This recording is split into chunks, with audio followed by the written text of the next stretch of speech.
What's up, everybody? Welcome back to My Twisted Life and TV. I am Poetry. You are here for another recap and review of This Is Us. This is season 5, episode 6, Birth Mother. I am behind because I forgot the show came on. I don't know why I forgot about it the other night, and so I just watched it yesterday. And just looking at the response that I've seen on Twitter, some comments that you guys have left on the community board, I do not believe that my response to this episode is going to be anything like you guys thought I should feel. At all. I'm just saying. So we start off with the episode, and Randall and Beth are heading down to Louisiana. I may accidentally keep saying New Orleans because I don't remember if the city is actually New Orleans, but I know they're heading to Louisiana, where his mother was her last resting place, and apparently where her mother was originally from. I am saddened by the fact that Randall finds his birth parents and is still left with no family connections, with no family bonds. Even when Randall took him home, and I think last episode I said he went to New Orleans, they was in Memphis, I believe. When William took Randall home, there was no family left there that Randall bonded with, that he can call up and say, hey, Unc, hey, had some nieces and nephews or something like that. Nothing like that. No grandparents that he could, connect with. I feel very saddened that this is the life that they are giving Randall. Like, the only connection or real bond that he has is the Pearsons. That's his all. He's learning a little bit more and more about himself as time goes on. But this episode for me still did not give me what I needed for Randall. First of all, the makeup that they did on High was stellar. The young man he was in the fish market when they first met, that is the same person playing the older man when he got older. I saw like a makeup transition that they did, and I think that's what it was, if I'm not mistaken. Look, let me correct myself before I get wrong. I believe that was the same man. Put it that way, because I saw pictures of it and it looked like it was the same man. They just transitioned him to an older gentleman, the same way they did doing with Becca. Becca plays her younger self, and then when she's older, they just put on the heavy makeup and all that stuff. Then again, they not built nowhere the same. It gotta be a different man. Anyway, Beth and Randall, like I said, they're heading down to Louisiana. They had a quarantine for a few days before they head over to High's house, which we quickly learn is Randall's house. Once he shows up, High is like, this house is yours. The land is yours. It was your mama's, so now it's yours. And I'm just going to hand it. And Randall's like, huh? He said, yeah. Randall just as shocked as I am. And the more I learn about Laurel, the more pissed off I become as a viewer. You got yourself together. You had land. You had a house. And you still did not look for your son. You still didn't look for your family, the man that you love, William. And I personally am hurt and disturbed by this. Something just happened on my computer. I'm personally hurt and disturbed by this whole thing. And I need an explanation. And the explanation better be fucking good. The one that they gave us through this episode, okay, I understand that for those years. For that time frame that was happening to you. But I know, for somebody who claims to have that much love in her heart, I just don't see it. No. Me and Beth was like, we need a drink. And I don't even drink, okay? So Laurel apparently came from riches. It was one of the richest families in that area, the Dubois family. They even had a maid child. They had a whole grown-ass maid. There seemed to be some marital issues between her parents. Daddy was going off to work at a bank on a doggone Sunday, and he may get home by supper. He seemed to be very stern, a very rigid, disciplined father. And the way that they made it came off is that Laurel doesn't really mind her P's and Q's when it comes to what Daddy wants. Her brother is on point on the other hand. And the crazy thing was, like, her brother was the older brother, but they seemed to be on the same level of maturity to me. Laurel and her brother. And so when Daddy went out to go to supper, to the bank, he said maybe if he get home from supper, then him and Mama would go for a stroll. Laura decides to go sneak off to Aunt May's. So Mama going to bed. She said, you know what, I'm going to lay down. I don't want to hear that TV until your homework done. Homework should have been done. You don't wait till Sunday night to do your doggone homework. Homework should have been done. But okay, that's the last that we saw of Mama. We go off to Aunt May's, and when she is on her way, she's walking along the creek or what have you, the swamp or the bayou or whatever that was, and she takes off her ribbon, like the ribbon is constraining her, and she heads over to Aunt May's. And I had a feeling that Aunt May must be the free-spirited auntie.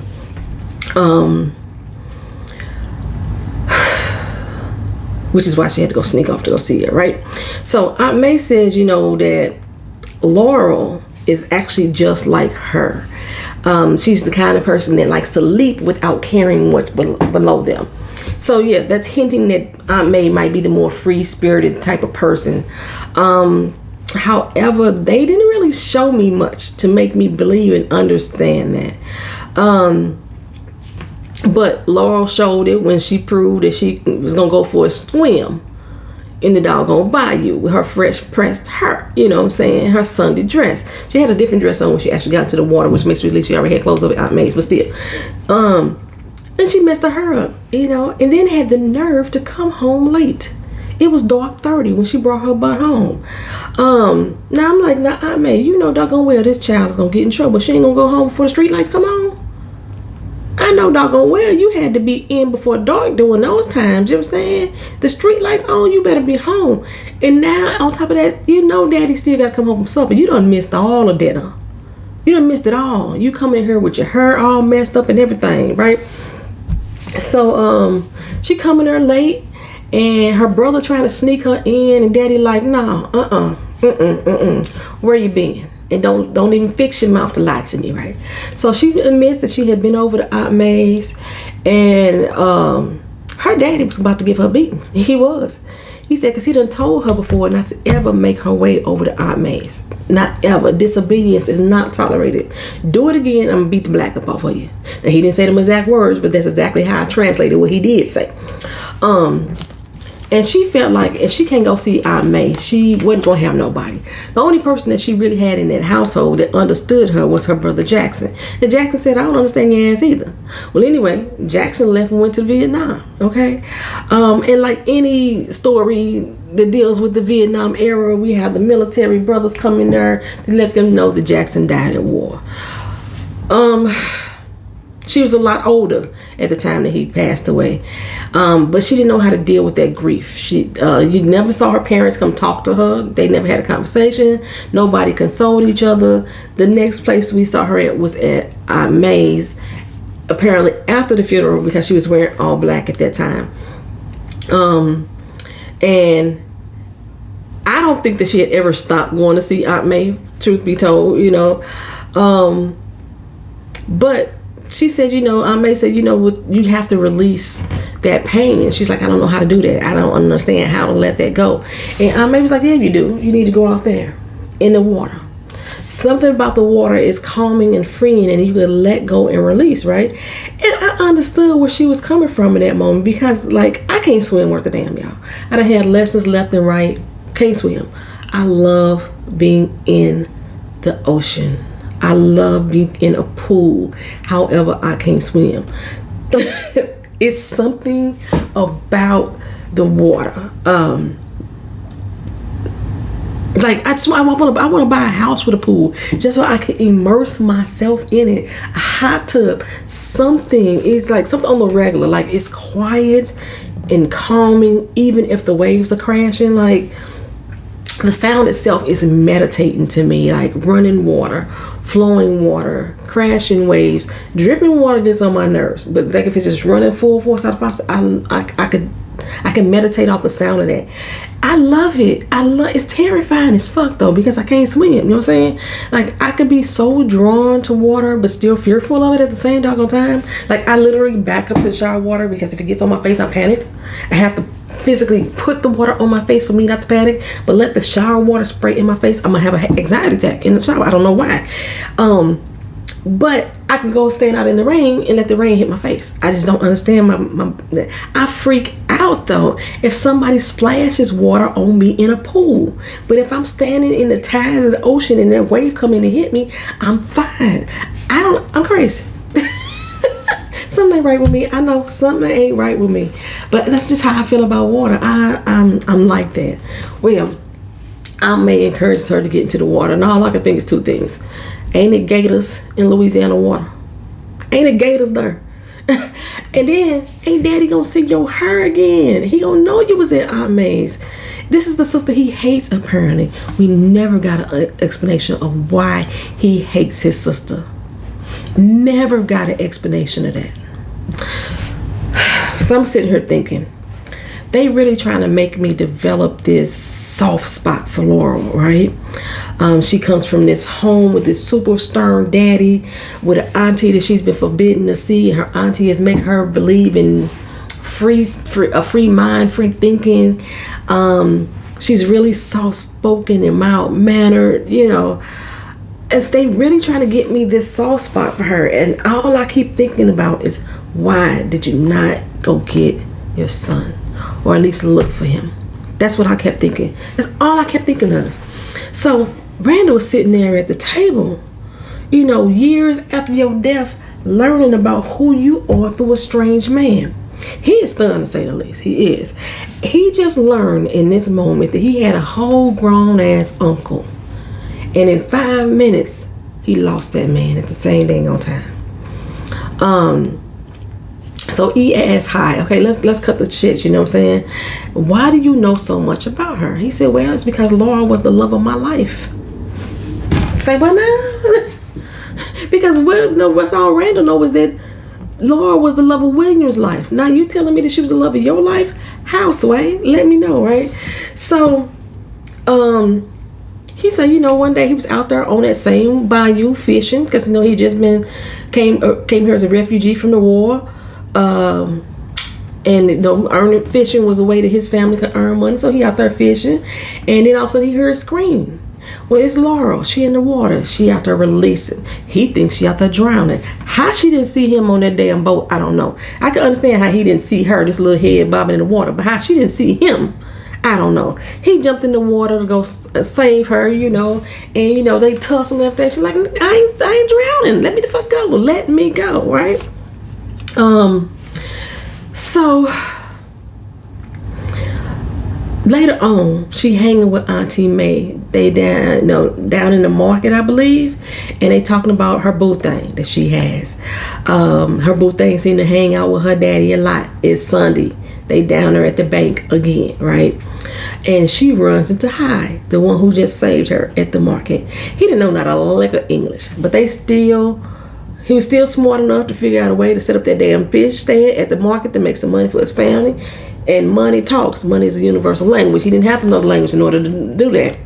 But he and Laurel still found a way to communicate. You know what I'm saying? He offered to cook her dinner. And from there on, they were kind of inseparable. Laurel started cheating on her boo thing, her boyfriend. You know what I'm saying? With her honey. Not just cheat. They bumped uglies and everything. Or cuties. I don't know. Because I don't necessarily call them ugly. I don't think privates are necessarily ugly. They did the little horizontal tango. You know what I'm saying? And even confessed to each other that they were in love. Well, she got a whole doggone man back there hanging out with her daddy, her boyfriend. And she out here being unfaithful to Hy.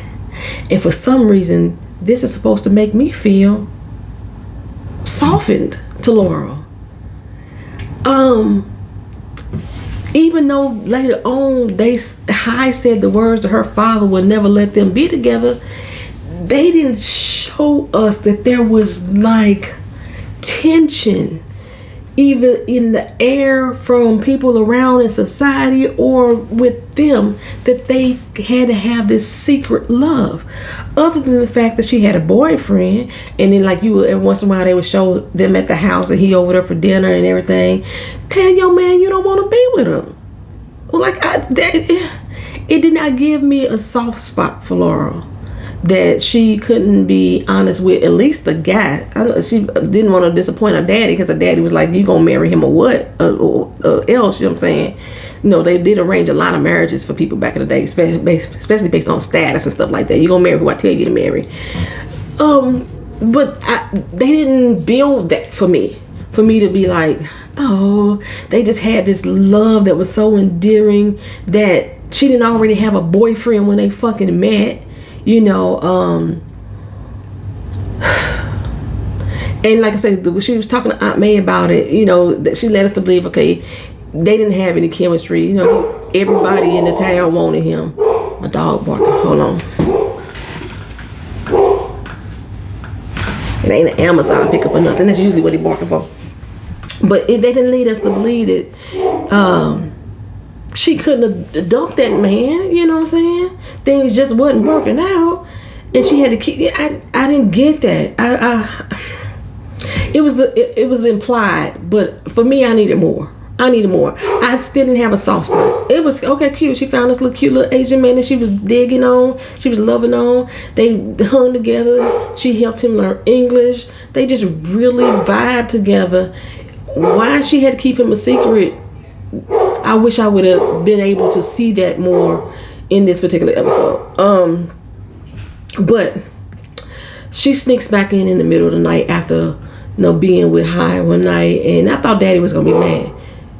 A stern daddy like that would have been pissed, like, you come to my house this time of night, where you been? That's what a stern daddy, and smelling like sex and funk and all that stuff. You had to, because of her still fresh press. You know what I'm saying? So it wasn't no steam shower, no nice hot bath that you took before you got here. You know what I'm saying? You smelling like sex. Come on now. But he didn't. Daddy just said, I gave your boyfriend a position down at the bank. He gonna get promoted. And oh yeah, he gonna propose. I already gave him my blessing to marry you. And so I'm just letting you know, because you ain't been around here often at dinner time, that he coming over to celebrate his promotion. And if he happen to ask you to get married, your answer gonna be yes. It wasn't a choice. He didn't leave her a choice, but she didn't have to do it. She could have said, Daddy, I ain't in love with that man. Daddy, I don't want to be with that man. He probably was gonna argue with it, yeah. But I just, I didn't see this as if she had been with High already and then they forced her to be in that relationship, then I probably would have felt a little bit differently. But you was already with this man, and I don't think High knew that you had another man. I don't know, High is the one telling the story though. Oh, okay.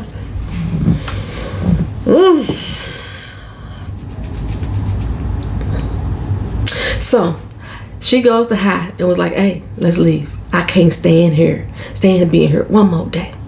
High say that he knew damn well her daddy wasn't gonna have them together, but he knows that his parents can't make it there without him. So he said, well, stay here with me. Laurel was like, nah, partner. And she left. She just got in the cab. There wasn't no argument, no discussion. She was like, no, and just left. I don't understand this love. This love is not special to me. This love doesn't pull at my heart as a viewer. It just don't. I just didn't understand why telling your daddy, no, I ain't marrying him. You know what I'm saying? You about to break camp and just take the fuck off. You asked High to go to Chicago with you. You could have left then. And just, you could have left in wherever you at in Louisiana and just been on your own with High. You didn't have to leave. But you did. Okay. You running away anyway, just move the fuck out. But just to leave behind the man that you love, I'm like I said, without even no real argument, without any real fight. Her daddy seemed stern, but I still didn't get that I can't take another date energy. I just didn't pick that up. I wasn't feeling it. But Randall was like, okay, so she went to Chicago, He said no, she couldn't afford to go to Chicago. She had to go to Pittsburgh. She only had enough money to go to Pittsburgh. And I was like, how the hell did she get a ticket to Pittsburgh but couldn't get to Chicago? Pittsburgh is a hell of a lot further from Louisiana than Chicago is. But okay, anywho, Randall like, you know what? Bump all that, man. This Romeo and Juliet notebook made for TV love story. It's all cute and all that. But what I want to know is, why did my daddy tell me that my mama died the day after I was born? You said you knew the answer to that, and that's what I want to hear from you. I said, well, that's because she did die. He like, what? Well, she OD'd, and while they was trying to revive her, Wendell took off with you. Not Wendell, Lord Jesus, William took off with you in his arms. And I was like, that ain't what happened. She had died. They had called. They was about to call time of death. And then they was talking about the fact that he was about to get arrested by the police. And then he took off with Randall. And after they, said, oh, good riddance, then she woke the fuck up. She took that breath of life. You know what I'm saying? Okay, so when she came to, she spent a few days in the hospital recovering, and then she ended up in prison. They arrested her for possession of drugs. I don't recall there being any drugs left. I thought William had gave her all the dope, to try to help her through that pain. So, but it might have been some still left on the table. Y'all let me know. I didn't think that they could arrest you for possession just for being high. They could arrest you for being under influence, but not for possession. But they arrested her for possession. She ended up getting 5 years. Now, when she went to jail, they was giving her a phone call. She called her daddy. He answered. Hello? She didn't say nothing. Kept saying hello. She didn't say nothing. He said, Laurel? The daughter he ain't seen in I don't know how long, because we don't know how long it was that she had been gone. And she didn't say anything. She just hung up the phone. If she had said something, I'm quite sure her daddy would have helped her out. I don't know. I just got that feeling. Because he didn't seem like he was angry to hear her, not her silence on the phone, It was like, my baby called Laurel. That's the voice that I heard. But her shame, her pride wouldn't allow her to say anything. So she spent 5 years in jail. He said she never wanted to talk about that. The Pittsburgh prison was so crowded that they transferred her to California. So that 5 years, she couldn't look for her son. I don't think she would have. I just don't think that she would have. Because they have counselors in jail. They knew she had just had a baby 3 days ago when she got locked the fuck up. She could have told anybody, I got a son. I need to know to make sure he's taken care of. Can somebody find him? They might not have, but she could have said that. You know what I'm saying?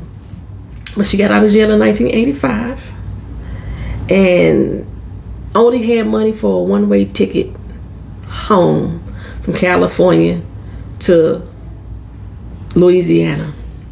And she went to Aunt May's. She just rolled up on Aunt May's. She said that she felt that she had forfeited her right to be a mother, so she never looked for him. And it seemed to me that Aunt May is the reason why she never looked for him. It seemed like Aunt May was encouraging her to just forget about the fact that she had a child, to forget about the fact that she had William in her heart. Just forget about him. Aunt May told her, she had told Aunt May that she had a baby and she don't know where her baby and William are. Aunt May started a story about how she found a man that she loved. She was happy, and she was so happy she just didn't care that he was a married man. And she thought that they could still be together. So when she got pregnant by this married man, she felt happy. She felt it would bond them even more. And I'm sitting here like, okay, where are you going with this story? Because it doesn't match Laurel's situation at all. It don't even compare. And then she said, well, Laura was like, okay, what happened? She said, well, I lost the man and that baby. William wasn't married. How does this compare? I think Aunt May was just basically saying that she let the pain consume her so much that her family eventually sent her away. Y'all, I'm still not seeing it. Okay, don't let the pain consume you. But what the fuck does your family sending you away got to do with Laurel's story? Laurel ran away. She took off. And then once she had her baby and she got locked up in jail, she made a choice not to connect with her family. Nobody sent her away from them. Even though she was incarcerated, she still made that choice not to connect with that family.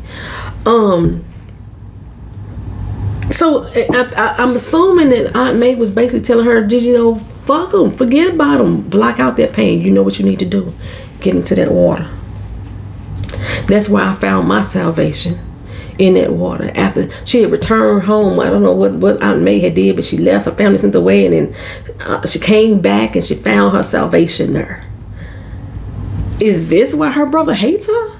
I don't get it. I didn't connect it. Y'all make me understand, if y'all figured out that part, why her brother hated her so much. What does her having an affair with a married man and getting pregnant by him and hoping and wishing he was leaving this woman so y'all could be together relates to Laurel's fucking story? It didn't make sense to me. Okay, other than the fact that this pain gonna eat you up inside. But it seems to me that even though Aunt May is saying you need to go into the water and release or just scream, let it out, it also seemed like Aunt May was telling her to block it out of her life, to pretend it doesn't happen. That shit will eat you up on the inside, you know. And then one day she saw High at the market, and all they could do was wave. She smiled and waved. He was married now with the baby on the way, you know, and they did that for years. Smiled and waved at the market until one day High was a widow. His kids had grown up and moved out the house. And then one day she didn't come back to the market. And he went to go find her. He went to her house, Aunt May's house, which was weird that he knew where Aunt May lived. Well, maybe that's what she may have told him about Aunt May, you know, over the years, the time that they was together. But he went to that house. Aunt May at this time had long passed on, and he learned that she had an incurable cancer.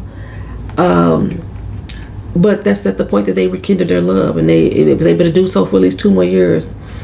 And I'm telling y'all, I still do not accept her excuse, because that's all the fuck it was for me, was an excuse. I went to jail, so I didn't bother to look for my son ever again in life.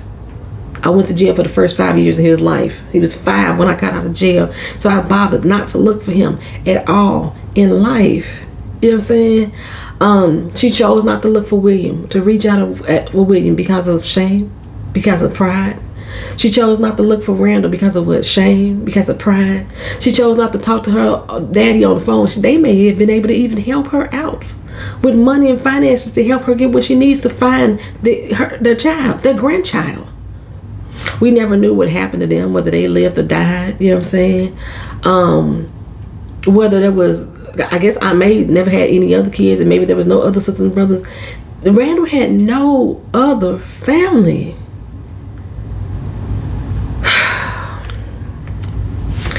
Like I said, Aunt May's response was just forget about him. But they didn't die, Aunt May. You lost your guy, you lost your child. She didn't, her man didn't, she didn't lose her man. He still loved her to his dying day, you know what I'm saying? Until he found out that he was gay, and then he moved on with another man, but still, you know what I'm saying? I was like, Randall didn't really get to know anything else about his parents. Because technically speaking, whatever land that the Dubois family had, that's Randall's. Not just Aunt May's little shack. The Dubois family land and parcels and everything, his business, whatever he had. If they not alive, that's Randall's. But if they are alive, go meet your people. But they didn't. They didn't. Then Hyde just got up and left, you know, and said, okay, here are the keys to your house. See you in the morning. And I was like, I thought he lived there. But I guess not. Well, Randall and Beth, they went back to the hotel for the night, but Randall ended up coming back to the house in the middle of the night. Then we get to see him stripped down, butt naked ass, just stirring. Lord have mercy, K. Brown. He got into the water so he could release. He needed to release the pain he was feeling right now. And then his ghost of his mom appeared while she was in the water. Now all I kept thinking about, ain't it gators in that damn water? It's the middle of the fucking night. I swear that's what I was thinking, y'all. Y'all gonna bite off Sterling K. Brown's peanut. What's the gator gonna get you? But you know, he talked to the ghost of his mom, and she says, look, her, you need to let go of the pain. Ain't you tired of holding on to it? He's like, I didn't even realize I was looking for you until I was. She's like, you know what you need to do. I swear in this moment I thought that Randall was gonna submerge himself in that water and try to let himself drown. I really did. But then he screamed it out just like his mama did, you know. He said he felt all his mother's love in that moment. He felt restored, he felt balanced. And myself, I was still pissed off. Girl, you gotta look for your fucking son. There was no excuse. I'm sorry. It wasn't an excuse. That was not good enough for me. It was not a good enough excuse for me. Well, for Randall though, whatever it was, that fixed him. It made him feel whole. Made him want to call Kevin and patch up things with Kevin. But this time, Kevin can't talk. He freaking out. Madison is in labor. Early. You remember he went to Vancouver. He had a couple months. When he returned, he still had at least a couple months left before she was going to be due. I told y'all that baby was going to be some preemies. She was in labor. He was stuck in Vancouver. And he was trying to get back home. Driving erratically. You know what I'm saying? This wasn't the time to talk to Randall right now. Ain't nobody got time for that. I don't know why getting on the plane wouldn't have been faster. But okay. Go on and drive away. He hung up the phone. So I'm assuming next episode we going to get to talk to Kevin and see what's going on with him and Madison. I don't know, myself and another person was talking about last week's episode with the Kate situation. I think after we figure out what's going on with Kevin here, I might come back to that, revisit that, as far as like how Kate and got her closure. It still ain't sitting well with me. But that's the whole episode, y'all. Y'all seem to have loved this and enjoyed this episode a lot more. Y'all felt that this was the episode that needed to be seen, and it did so much for Randall, but for me, it didn't. I'm just telling y'all it didn't. Well, thank y'all for watching. Thank y'all for being here. As always, like, comment, share, and subscribe to the channel if you've not already done so. We will see you after the next episode. Peace.